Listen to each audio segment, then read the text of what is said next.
Halo guys, assalamualaikum warahmatullahi wabarakatuh. Kembali lagi bersama saya Muhammad Adam Zuri dengan channel yang sama tetapi dengan tema yang berbeda.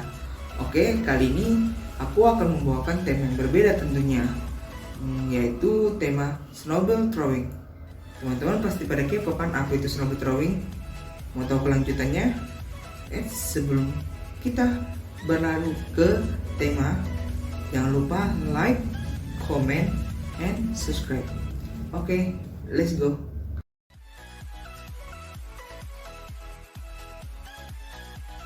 Akan tema yaitu strategi pembelajaran snowball throwing dalam pembelajaran fikih, di mana di sini dosen pengampu yaitu Bapak Muhammad Yusuf SPDI MPDI dan disusun oleh aku sendiri yaitu Muhammad Adam Zuri. Nah, dalam strategi pembelajaran snowball ini ada beberapa subbab yang akan aku bahas. Yang pertama adalah pengertian snowball throwing, yang kedua langkah-langkah pelaksanaan snowball throwing, yang ketiga kelebihan dan kekurangan snowball throwing, dan yang terakhir yang keempat manfaat dari strategi snowball throwing. Oke, selanjutnya yang pertama. Yang pertama ini adalah pengertian dari snowball throwing, di mana model pembelajaran snowball throwing ini adalah model pembelajaran dengan menggunakan bola pertanyaan dari kertas yang gulung dan dibulatkan membentuk bola kemudian dilemparkan secara bergantian di antara anggota kelompok. Nah, dalam model pembelajaran ini yang dilakukan pertama oleh pendidik adalah menjelaskan materi kepada peserta didik dengan menggunakan media pembelajaran berupa gambaran-gambaran yang disesuaikan dengan materi yang diajarkan. Dengan adanya media pembelajaran dapat dijadikan alat untuk mendorong motivasi peserta didik tentunya. Selanjutnya, guru menerapkan model pembelajaran snowball throwing ini dengan membagi siswa beberapa kelompok. Masing-masing kelompok memiliki ketua kelompok yang bertugas menjelaskan materi yang sebelumnya dijelaskan pribadi.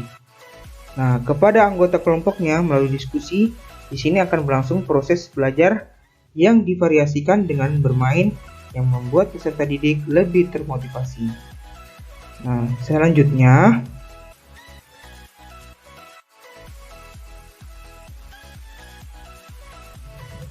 yang kedua, yaitu langkah-langkah dalam model pembelajaran snowball throwing. Pasti semua model ada langkah-langkahnya. Nah, di sini yaitu adalah langkah-langkah model pembelajaran snowball throwing. Yang pertama, guru menyampaikan materi yang akan disajikan. Dan yang kedua, guru membentuk kelompok dan memanggil masing-masing ketua kelompok untuk diberikan penjelasan tentang materi. Nah, yang ketiga, masing-masing ketua kelompok kembali ke kelompoknya kemudian menjelaskan materi yang disampaikan oleh guru kepada temannya. Yang keempat, kemudian masing-masing kelompok yang diberikan satu lembar kertas kerja untuk menuliskan satu pertanyaan yang menyangkut materi yang sudah dijelaskan oleh ketua kelompok tentunya. Nah, yang kelima, masing-masing kelompok mendapatkan materi yang berbeda. Kemudian, kertas yang berisi pertanyaan tersebut dibuat seperti bola, lalu dilempar dari satu kelompok ke kelompok lain selama kurang lebih dari 15 menit. Dan yang terakhir, yang keenam, setelah kelompok dapat satu bola atau satu pertanyaan, diberikan kesempatan kepada kelompok untuk menjawab pertanyaan yang tertulis dalam kertas berbentuk bola tersebut secara bergantian. Nah, selanjutnya pasti setiap model ada kelebihan dan kekurangannya. Yang pertama, kelebihan dari snowball throwing. Yang pertama, meningkatkan jiwa kepemimpinan siswa sebab adanya ketua kelompok yang diberi tugas oleh seorang guru untuk teman-temannya. Yang kedua, melatih peserta didik untuk belajar mandiri karena setiap siswa diberi tugas untuk membuat pertanyaan, lalu pertanyaan tersebut akan dijawab oleh teman yang lain atau sebaliknya. Dan yang terakhir, belajar lebih aktif karena semua peserta didik harus aktif membuat pertanyaan maupun menjawab soal. Dan berikutnya, ada kelebihan, pasti ada kekurangan. Nah, kekurangan dari snowball throwing ini yang pertama, sangat bergantung pada kemampuan peserta didik dalam memahami materi hingga apa yang dikuasai siswa. Sedikit hal ini dapat dilihat dari soal yang dibuat siswa biasanya hanya seputar materi yang sudah dijelaskan atau seperti contoh yang telah diberikan. Nah, yang kedua ini, ketua kelompok tidak mampu menjelaskan dengan baik, itu menjadi hambatan bagi anggota lain untuk memahami materi sehingga diperlukan waktu yang tidak sedikit untuk melakukan model snowball drawing ini untuk siswa mendeskripsikan materi pelajaran.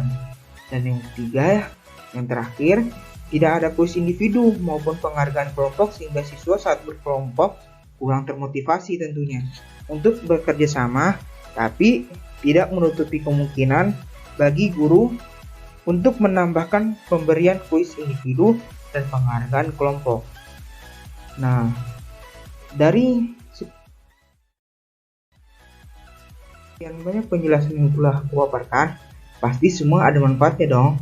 Nah, yang terakhir ini adalah manfaat dari strategi snowball drawing. Nah, terdapat beberapa manfaat yang dapat diperoleh dalam mode pembelajaran snowball drawing. Di antaranya ada unsur permainan yang menyebabkan metode ini lebih menarik. Perhatian peserta didik, strategi pembelajaran snowball drawing terdapat beberapa manfaat. Yaitu yang pertama, dapat meningkatkan keaktifan belajar peserta didik. Dan yang kedua, dapat menumbuhkan kembang potensi intelektual, sosial, dan emosional yang ada di dalam diri peserta didik. Dan yang ketiga, dapat melatih peserta didik mengemukakan gagasan dan perasaan secara cerdas. Sekian dari penjelasan singkat dari